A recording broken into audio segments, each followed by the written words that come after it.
Banyuwangi adalah kabupaten yang berada di ujung timur Pulau Jawa dan sering disebut Sunrise of Java. Dengan luas wilayah mencapai 5.782 km persegi, Banyuwangi merupakan kabupaten terluas di Jawa Timur. Salah satu penggerak roda perekonomian utama di Banyuwangi adalah sektor pertanian dan beberapa jenis tanaman yang diusahakan di sini memiliki nilai ekonomi yang tinggi, antara lain tanaman buah jeruk dan buah naga.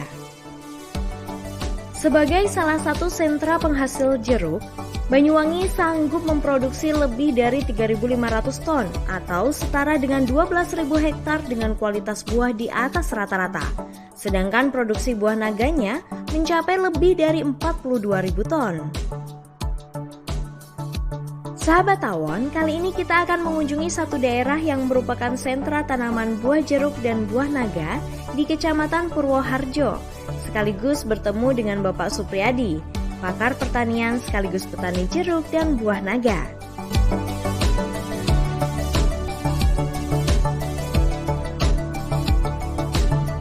Selain sebagai petani, Bapak Supri juga memiliki toko pertanian. Sehingga selain berkonsultasi, petani mendapatkan kemudahan untuk memenuhi sarana produksi yang dibutuhkan.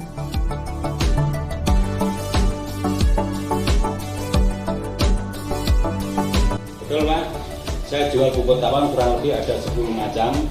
Bapak bisa lihat sekarang di toko saya ini. Itu ada HSP, USP, NPK Bus, NPK 16, NPK 16 plus boron, NPK pilar, NPK padi, amopos, dan 2 jenis zat tawon. Betul, sekedar melengkapi kebutuhan petani Pak.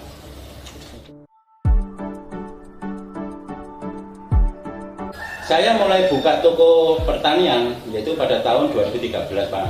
Pada tahun itu juga saya mulai kenal pupuk cap tawon dari petugasnya yaitu Pak Slamet. Kemudian saya mencoba pupuk NPK Bus yang dikenal Pak Slamet pada tanaman saya. Dan hasilnya sesuai yang saya harapkan.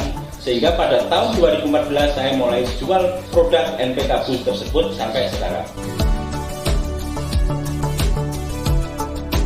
Untuk pupuk tawon, semua pelanggan saya sudah berkomentar positif. Itu artinya pupuk tawon sudah bisa diterima di semua lapisan petani. Di tahun pertama, yaitu tahun 2014, saya hanya jual pupuk cap tawon yaitu NPK Bus dengan omset penjualan sekitar 70 ton per tahun. Dan di tahun berikutnya, omset terus meningkat, yaitu di angka 150 ton per tahun dengan penjualan langsung ke petani.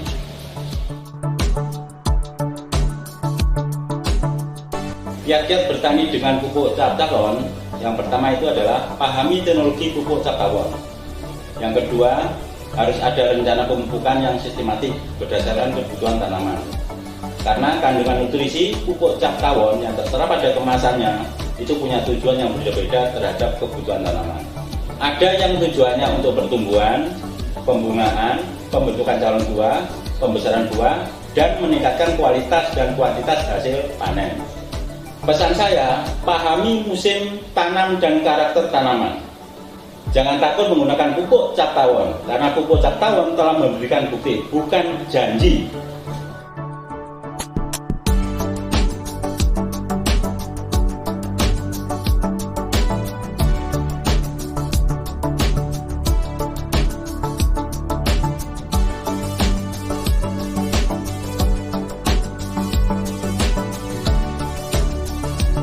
Kecintaan saya di dunia pertanian tidak lepas dari orang tua yang juga seorang petani. Apalagi di tahun 1995 saya memulai berkarir pada salah satu perusahaan pestisida. Sehingga pada tahun 2000 sampai sekarang saya terjun langsung sebagai petani jeruk dan hortikultura.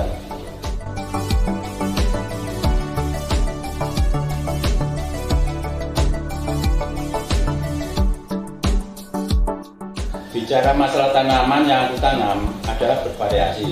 Ada tanaman jeruk, ada tanaman buah naga, ada tanaman cabai, dan ada tanaman bawang merah. Dari 4 komoditi tersebut, saya fokus pada tanaman jeruk dengan luasan kurang lebih 2 hektar. Sedangkan tanaman hortikultura, cabai, dan bawang merah itu hanya tanaman jeda atau tanaman tumpang sari di saat tanaman jeruk masih muda. Banyuwangi terkenal sebagai daerah sentral penghasil tanaman buah jeruk dan buah naga.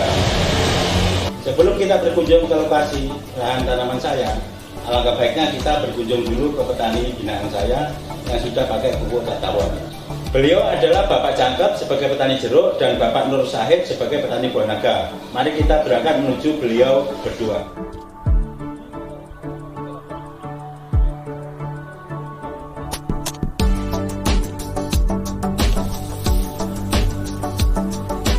Selamat siang Pak Jangkep. Selamat Pak Ipri. Ini petani andalan kita ini.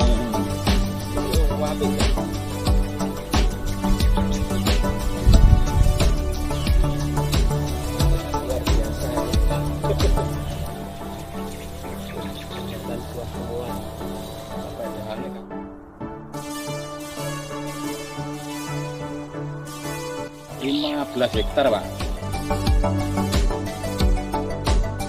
HSP dan NPK Pilar. Per hektar itu 4 kuintal HSP dan 4 kuintal NPK Pilar Pak. Ya ini jos.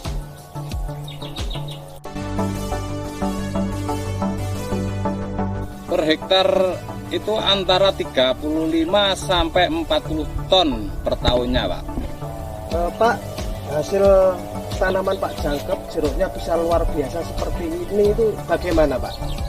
Pak ya, saya itu kalau ada keluhan-keluhan itu sering konsultasi kepada Pak Supri Pusaka Tani itu loh Pak. Jadi memang sudah terbukti, apalagi memakai pupuk tawon hasilnya bisa kita lihat seperti ini Pak Jangkep. Betul.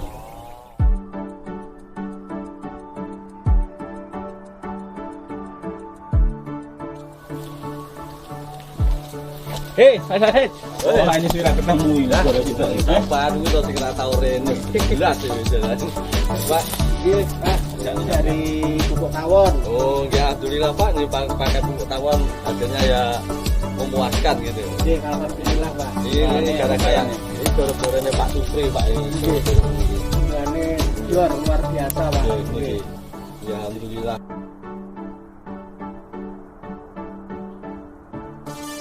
Setengah hektar Pak. ASP dan NPK 16 plus boron. 1 kuintal ASP ditambah 1 kuintal NPK 16 plus boron per setengah hektar. Cocok digunakan untuk merangsang munculnya perakaran baru dan pembungaan di luar musim. Dapat mencapai 24 ton dalam 1 tahun Pak. Pak Nur Syahid, ini tanaman Bapak, buah naganya itu bisa luar biasa bagus seperti ini gimana Pak ceritanya Pak? Saya itu dulu pernah ke tokonya Pak Supri, ya tanya-tanya lah, konsultasi lah.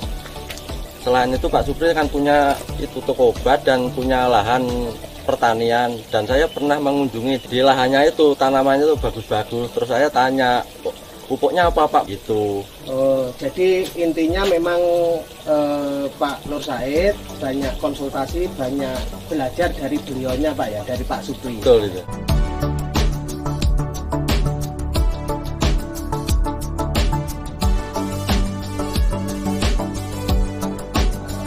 Secara umum masalah tetap ada Mas, seperti masalah kerontokan pada bunga, kerontokan pada calon buah, akibat cuaca dan salah pemberian pupuk terutama.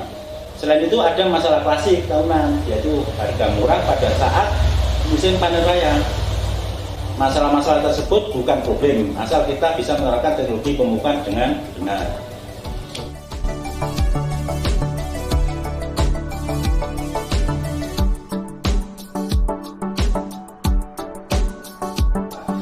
Lagi-lagi kita harus berpikir teknologi Mas, bagaimana tanaman buah naga kita bisa berbuah di luar musim. Di Banyuwangi, sebagian petani buah naga telah menggunakan lampu penerangan di malam hari pada tanamannya, dengan tujuan memacu kerja metabolisme tanaman agar bisa berbuah di luar musim. Tapi itu bukan yang utama, masih butuh pemberian fosfat cepat larut dan nutrisi tambahan lainnya untuk mendapatkan hasil yang maksimal.